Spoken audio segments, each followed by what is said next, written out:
Alrighty, welcome back everyone. We just talked about the transfer portal is officially closed, sort of. There will still be a lot of movement out there and still be some teams that have some portal windows after their bowl games, after their CFP games.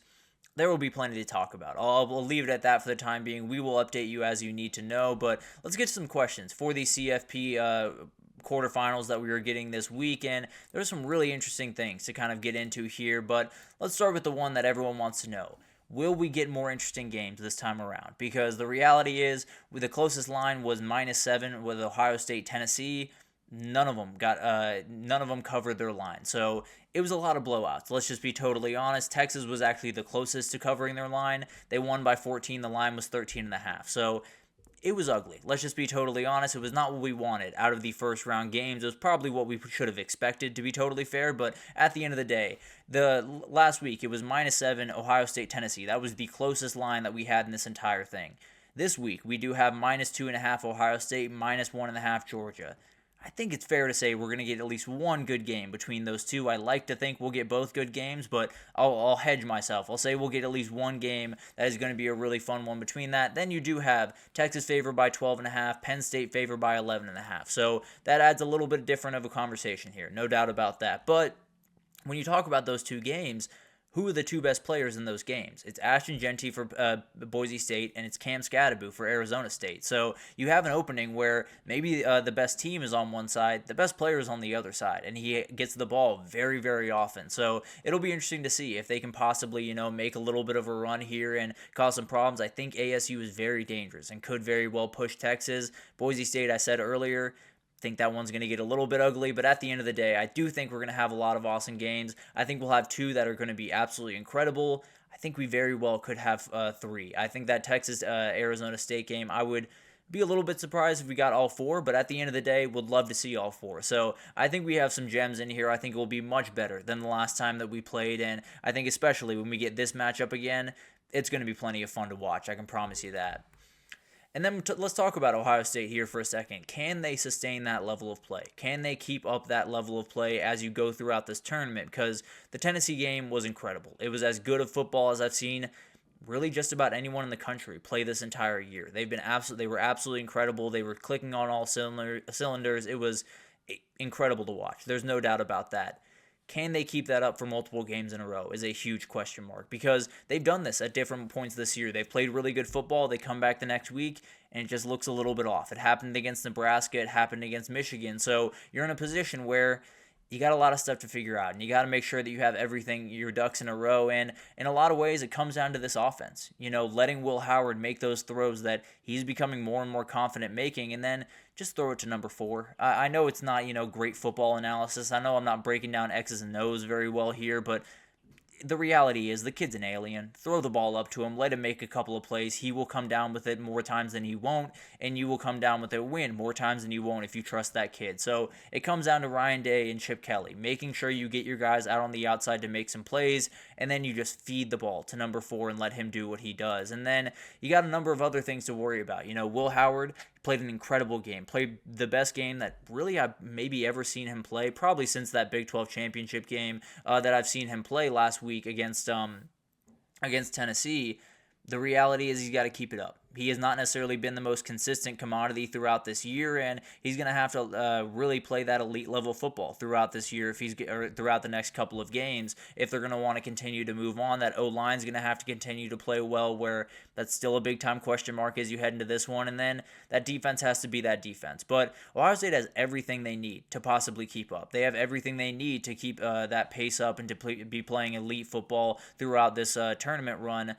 The question is, can they throughout the next 3 games, can they keep that insane level and really put teams away? It'll be a big-time question. I tend to believe they have the ability to do it. The execution is always something that is kind of up in the air until that ball is kicked off. Will star running backs lead a little bit of an upset is another question that I have. We have 2 guys that are just outright incredible. They're going to be incredible to watch this week. They've been incredible to watch the entire year, and they're currently in very lopsided matchups. At least Vegas seems to think so. So Ashton Jeanty, one of the best players in the entire country, he can take over games, plain and simple. He can be the reason that Boise State wins this game. He's just going to have to kind of put him on his back, like he has pretty much the entire year, but he has the ability. Will the openings be there the way that he needs them to in this defense? For Cam Scadaboo, I think the big time question here is just you're going to have to run through one of the best run defenses in the country. You are going to get hit harder than you have gotten hit the entire year. Probably the same applies to Texas, if I'm being totally honest with this kid, but at the end of the day, it's going to be as good on good, about as good on good as you will see this entire tournament. Is going to be Cam Scadaboo against that front seven, and it's going to be really fun to watch. Can he get all the openings that he needs, and when he does, can he take full advantage of them is going to be a big time question. But these will be the two best players on the field, no doubt about that, particularly on the offensive side of the ball. I think these two teams are going to be, or these two players are going to have a ton of success on Saturday, or this weekend. Always get lost with that, but at the end of the day, they have the ability to pull the upset. They're going to need to do quite a bit of work to get there. Which coach has the toughest task this upcoming weekend? And I'll start with Marcus Arroyo and Kenny Dillingham. We just talked about that defense. Nightmare. I think it's an absolute nightmare to deal with for that Texas defense if you're going to get any openings, really, for Cam Scadaboo in this game. That comes down to Marcus Arroyo and Kenny Dillingham having a great game plan. You can't just play this game straight up. You can't play this game the exact same way you have played every other game this year, because the reality is you're playing right into what Texas wants to do. So you're going to have to be a little bit creative. You're going to have to be a little bit crazy and probably pull a little bit of rabbit out of your hat at some point throughout this game. They have the ability to do it, but it's going to be a tall order in this one. Then you got Eric Chenander and you have Spencer Danielson. This Penn State offense is a problem. Let's be totally honest. The offense for Boise State is going to be Ashton Genty, but the defense just has to be perfect in this game, and mainly the blitz packages have to be perfect in this game. You can't send a nickel back and then lose the tight end over the middle of the field. You can't send a linebacker not get home and then they have a 50-yard pass down the middle of the field. You have to be very careful. You have to be very calculated. But you got to get after the quarterback. So sometimes you're just going to have to go for broke. Sometimes you're going to have to be a little bit dangerous in this. But the reality is, if you don't get to Drew Aller, he's going to go for 400 yards, and you are going to leave with a 28-point loss. And then Jim Knowles and Ryan Day. This Oregon offense is an absolute nightmare. And it's not just because they have tons of talent. It's not just because they have a quarterback that can make all the plays. They can hit you in literally every single part of the field. They can run inside zone. They can run outside zone. They can run stretch plays. They can run pitch plays. They can do quarterback runs. They can hit short, intermediate, deep balls. They have all the motions in the world to deal with. And just for fun, they have some of the biggest freaks on the outside that you could possibly see in Ches Johnson and Evan Stewart. So I don't know. I don't know how you defend this team. I don't know how you keep this team off the board. Ohio State has to be perfect. They weren't quite perfect the first time around, and Oregon made them pay for it. They're going to have to be a lot better this time around.